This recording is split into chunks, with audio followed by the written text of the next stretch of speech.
Tá bom. Pessoal, bom dia, tudo bem? Hoje eu trouxe aqui uma pessoa extremamente importante, muito focada nas estruturas, né, do direito e processo do trabalho, atuante sobre todas as novas práticas, que é a doutora Aline Fagundes. A doutora Aline é juíza do trabalho aqui em Porto Alegre, tem atuado em Porto Alegre agora, né, Aline? Mais vinculada, inclusive, ao próprio tribunal, no tocante às estruturas conciliatórias. E nós vamos conversar um pouquinho aqui justamente sobre isso, né? Qual o processo conciliatório hoje, como ele vem funcionando e os próprios desafios que nós temos, né, Aline, no tocante a essa nossa sistemática atual, que nos assolou do dia para a noite com um novo sistema que, apesar de já vir sendo objeto de questionamentos digamos, programações, né, teve que ser antecipado em muitas estruturas. Aline, te agradeço muito a tua participação aqui. Tenho certeza que vai abrilhantar demais o conhecimento dos nossos alunos. Obrigada mais uma vez por essa tua disponibilidade. Obrigada a ti, Marta. Essa oportunidade de conversar com os alunos é sempre muito enriquecedora. Adoro isso, estou sempre aberta.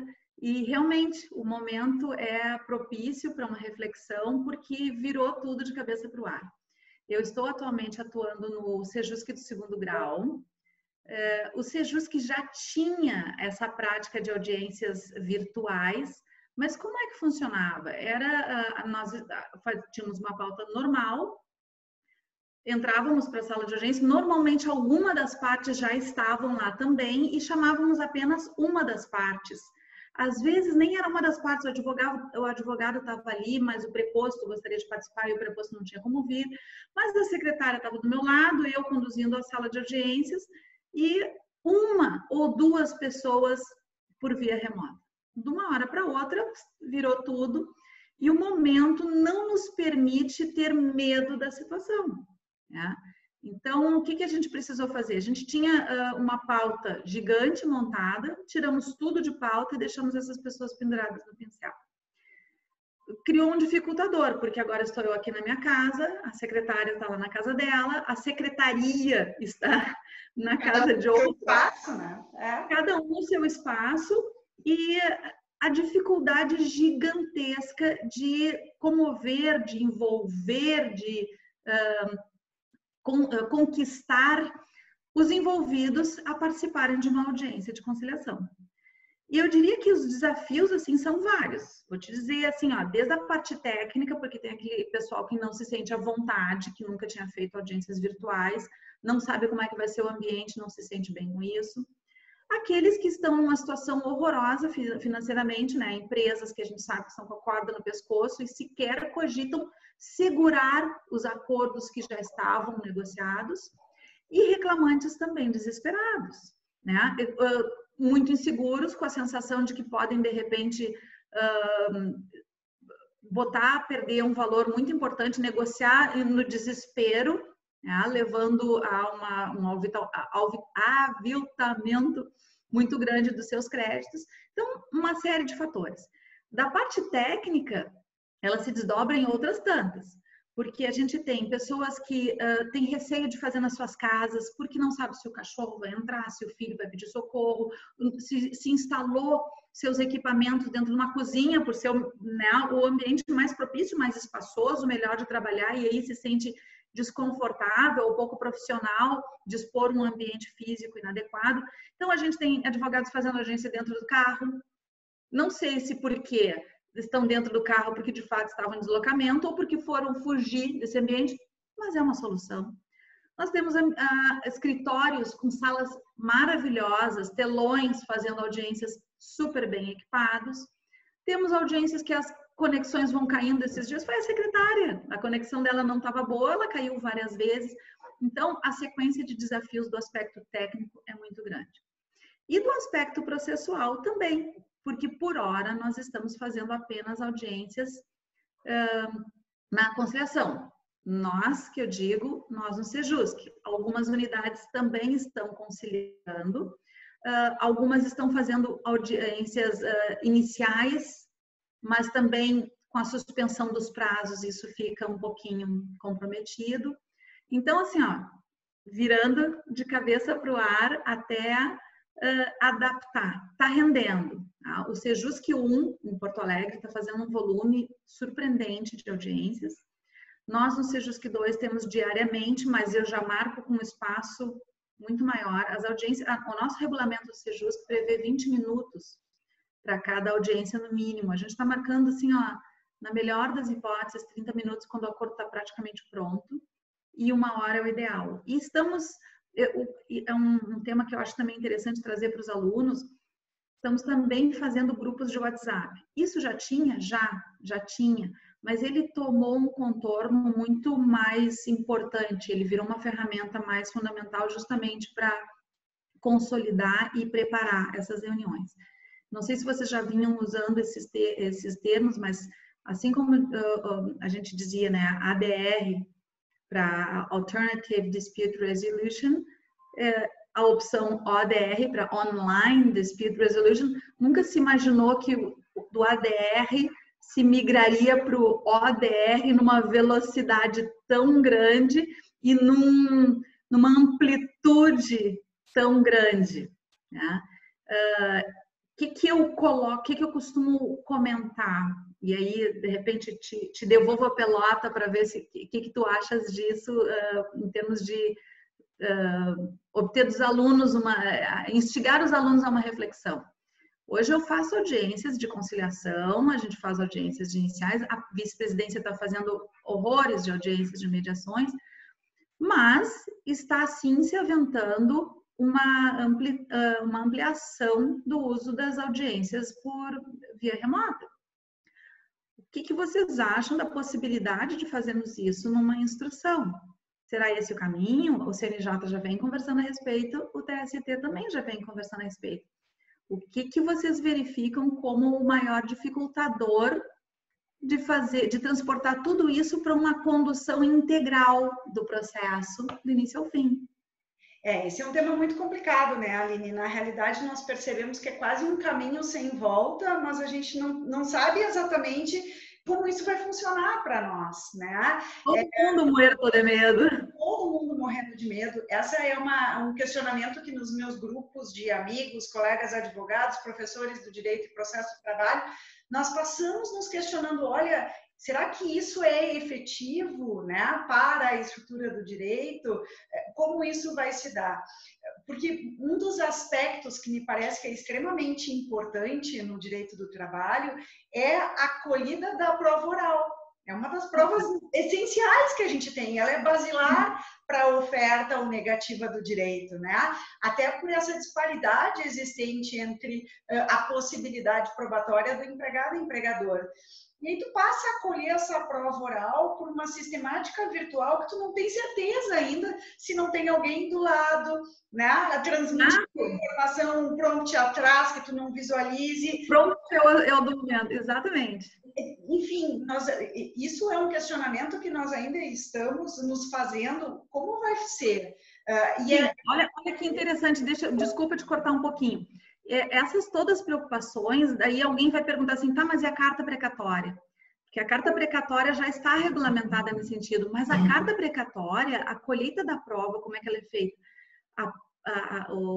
Quem foi prestar o depoimento se dirige a uma unidade judiciária e na frente de um servidor presta depoimento. Ou seja, aquele servidor está dando aos demais a segurança e a tranquilidade de que não tem um prompt lá indicando todo, né? Porque ainda que não tenha um prompt, tá? A gente tem que pensar nas hipóteses mais malucas. A gente perceberia se está alguém lendo ou não lendo. É uma coisa esquisita. Mas pode ter alguém atrás apenas sinalizando, né? A gente não tem como quem não está dentro do ambiente ter a segurança da lisura daquele depoimento. Exato. Eu tenho visto que em alguns países eles têm procedido ao desenvolvimento disso por intermédio de 2 câmeras, né? Então, uma sistemática que pudesse, a câmera como nós estamos aqui, e uma segunda que estivesse realizando a filmagem do local, como uma forma de proceder a um certo controle, que ainda é suficiente, não é 100%, Atenua. Mas Atenua. Agora, são detalhes ou circunstâncias que nós precisamos começar não só a questionar, mas mais do que isso, tentar imaginar soluções.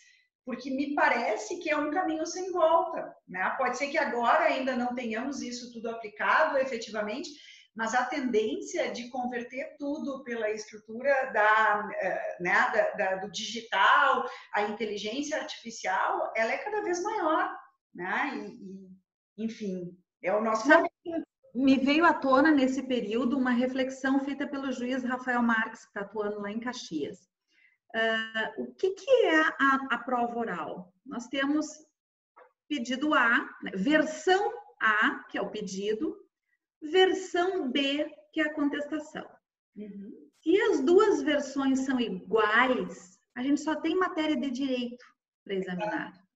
Quando a gente tem versão A diferente da versão B, a gente tem uma primeira camada a ser solucionada. Bom, vamos consolidar qual é a versão que vai vingar. Tomamos depoimentos, solucionamos ou não? Não solucionamos. Segunda camada, depoimentos de testemunhas e eventualmente outras provas. Sim. Mais uma camada solucionada. E aí sim, terminada toda essa fase de instrução, consolidamos a versão. Diante disso, a gente pode então ir para aquele passo, né? Eu vou retroceder aquele que teria sido o primeiro passo se eu não tivesse essa diferença de versões. Matéria de direito. Será que a tendência agora não vai ser aparecer um número muito maior de processos de matéria exclusivamente de direito?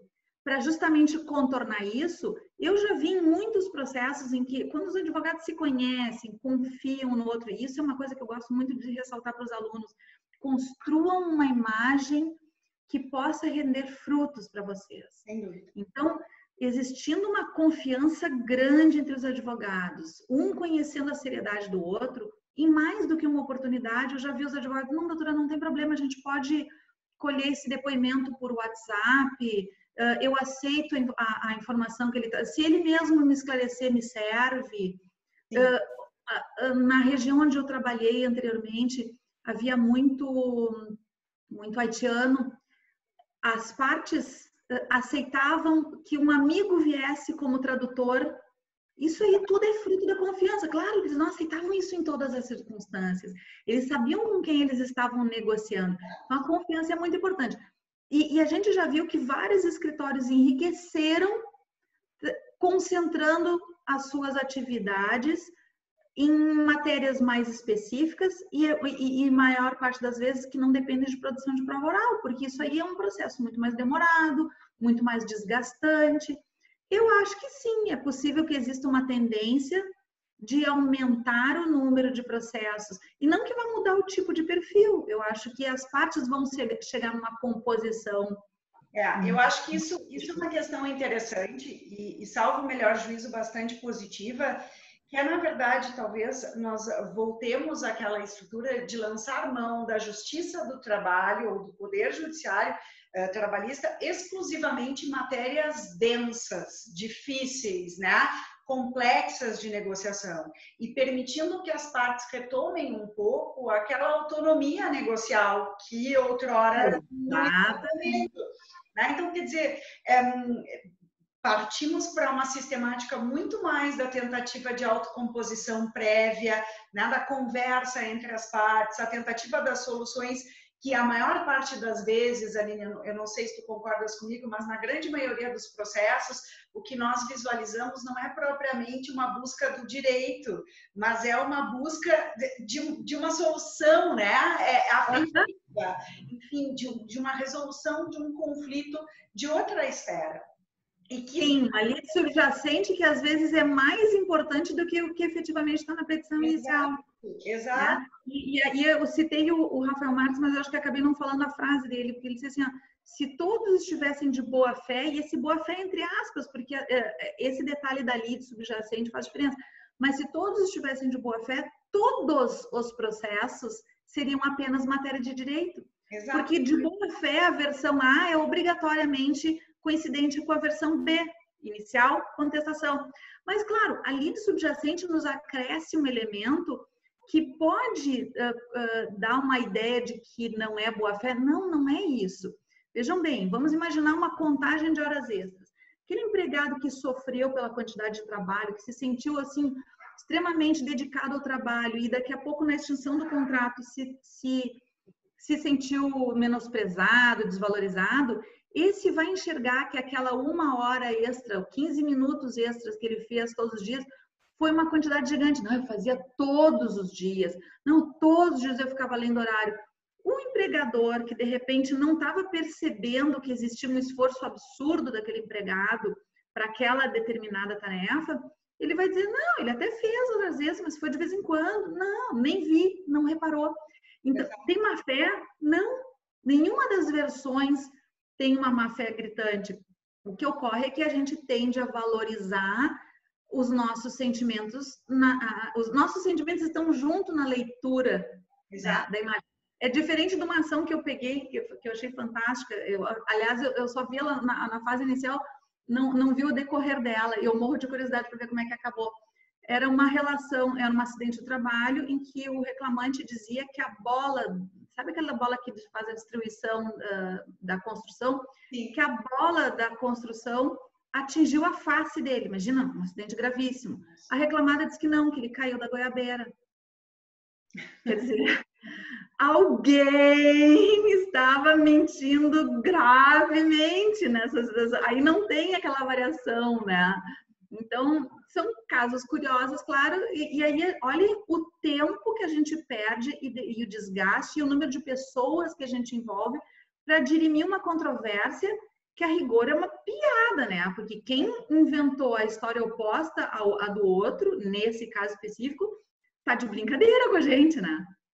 O custo econômico disso tudo, né? Em todos os sentidos, assim. Então, realmente, hoje em dia nós falamos e questionamos muito os conceitos econômicos da relação laboral, todas essas sistemáticas, e precisamos voltar um pouquinho para esse conceito também. Qual a responsabilidade que tanto a empresa quanto os trabalhadores e os advogados, né? Eu me coloco em condição, todas as partes vinculadas a essa estrutura têm no tocante a esse descrédito, né, que existe nessa estrutura. E qual é a nossa responsabilidade para a manutenção das relações laborais, para um poder judiciário coeso e justo, né, e todas as outras estruturas? Primeiro, partir dessa premissa, vamos colocar no papel, ou enfim, lançar a mão de um processo que seja retrato da realidade e não qualquer circunstância de peticionamento aleatório, né, e sem pé nem cabeça. Exatamente. Isso aí influencia na imagem que a gente tem, na seriedade, tudo, mas eu acho que sim, essa época de trabalho remoto vai otimizar todas as práticas. A gente pode ver isso em todos os cenários. Tem os memes circulando pelas redes, né? Do tipo, vocês já perceberam que a economia está entrando em colapso porque a gente está consumindo só o que é essencial? Isso nos põe a refletir quanta coisa não essencial que a gente faz na nossa vida. Não estou dizendo que todas elas são elimináveis. Eu estou ansiosa por voltar para algumas não essenciais da minha vida. Mas eu percebi que existe um caminho gigante entre o que é essencial e o que até então eu achava que eu não poderia abrir mão. No processo vai acontecer a mesma coisa e a gente já percebe. Em sala de audiência, não, em meetings virtuais de audiência, as partes estão mais objetivas, porque as conversas são mais lentas, né? Uma mesma reunião, uma mesma audiência para construir um acordo leva o dobro do tempo pela logística de manifestação de cada um tem que falar e roubar a palavra é uma coisa muito mais difícil, porque a gente nem é ouvido se o som do outro está predominando, né? Então vai haver uma otimização de todos os lados. A gente vai refletir, todos nós vamos refletir 2 vezes antes de instruir, pedir para instruir um processo para ver se aquela hora extra era de 15 minutos ou era de 20 minutos. Quantas vezes já fizemos isso? Quantas audiências a gente fez para saber se a troca de uniforme durava 15 minutos ou 20 minutos? Porque a tese de um era que é 5, não, a tese do outro era 15. Mas aí, gente, não dá para a gente então fazer um acordo de que a troca de uniforme levava 10 minutos ou 15 minutos, ou seja lá o tempo que for, e vamos remeter a análise de direito para ver se ela tem que ser paga ou não tem que ser paga. Mas a gente não leva meses de um processo rolando e aguardando uma pauta para ouvir 3 testemunhas e definir se a troca de uniforme era de 5 minutos, ou era de 15 minutos, ou era de 20 minutos. Né? Coisas assim. Exato. Essa otimização, acho que a gente vai colher muitos frutos. Tá? Eu acredito que o que já se avançou em termos de audiências remotas não se retrocede mais. Essa possibilidade é muito complicada e nem vejo sentido em retroceder, tipo, não, tá, agora que dá para todo mundo chegar, não pode mais fazer audiência remota. Poxa, a criatura tá lá em Uruguaiana. Não tem nem cabimento, né? Não tem nem cabimento, vamos aproveitar. O que se conquistou até aqui, vamos aproveitar. Agora, muita cautela do que vem aqui para frente. A segurança do processo tem que continuar. Gravar a audiência eu não vejo como uma solução. Ela é uma ferramenta importante, mas a gente já não gravava a audiência física e gravar a audiência física não solucionava nada, assim como não faz sentido a gente gravar uma audiência remota achando que isso vai representar a solução dos problemas. Não é isso. Eu não sou contra a gravação, eu só acho que ela não representa a solução dos problemas. Sem dúvida, sem dúvida. Muito bem, Aline, te agradeço demais a participação novamente, acho que foi extremamente elucidativo aqui e espero termos outras oportunidades de conversarmos sobre outros temas também afeitos a direito material, processo de trabalho, porque é sempre um privilégio te ouvir, né? E ouvir a tua posição que é tão coerente, enfim, atual, moderna, associada ao nosso momento. Te agradeço demais e tenho certeza que os nossos alunos aqui tiveram uma brilhante oportunidade de um aprendizado efetivo, eficaz daquilo que acontece no nosso dia a dia. Eu que agradeço, eu adoro esse contato, adoro o contato com alunos. A gente talvez nem perceba, mas a gente aprende horrores com eles, né? Porque as perguntas nos põem a refletir sobre coisas que até então a gente nem tinha pensado que era assim tão complexo. É um prazer. Sempre que tu quiseres, sempre que os teus alunos quiserem me acessar, e inclusive quando voltar essa atividade física, a porta do Sejus que vai estar sempre aberta. Enquanto não for a porta do Sejus, que sei lá, pelo menos em alguma forma eles me encontrem esse acesso, eles podem ter sem dúvida nenhuma. Prazer grande, boas aulas para vocês todos, aproveitem esse momento de mudança de pensamentos para quem sabe a gente colher novidades produtivas para daqui para frente. Grande beijo para ti, boas aulas. Obrigada, Aline.